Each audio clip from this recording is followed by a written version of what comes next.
ఉంటాయి. పేరెంట్స్ మీ మీద ఎన్నో నమ్మకం పెట్టుకొని మీ యొక్క కెరీర్ మీద భవిష్యత్తు మీద దృష్టిలో పెట్టుకొని మీ మీద చాలా ఖర్చు పెట్టి ఒక మంచి సిటిజన్గా తయారు చేయాలని చెప్పేసి ఇటు సొసైటీ కోరుకుంటుంది, అటు పేరెంట్స్ కోరుకుంటున్నారు. మధ్యలో చెడు వ్యసనాలకి, చెడు అలవాట్లకి, చెడు స్నేహాలకి అలవాటు పడి అదేదో హీరోయిజం అనో లేకపోతే ఇంకేదో దాంట్లో ఒక ఎనర్జీ వస్తుందనే దాంట్లో కొంతమంది ఈ సోషల్ మీడియా కూడా అక్కడక్కడ చూసుకొని యూట్యూబ్లలో చూసి దానికి వ్యసనాలకి గురి అవుతున్నారు. అట్లా కావద్దు. మీ యొక్క బంగారు భవిష్యత్తుని నాశనం చేసుకోవద్దు.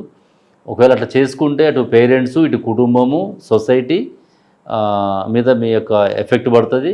At the same time police కూడా ఎన్ఫోర్స్మెంట్ చేసినప్పుడు మీ మీద కేసులు అవుతాయి.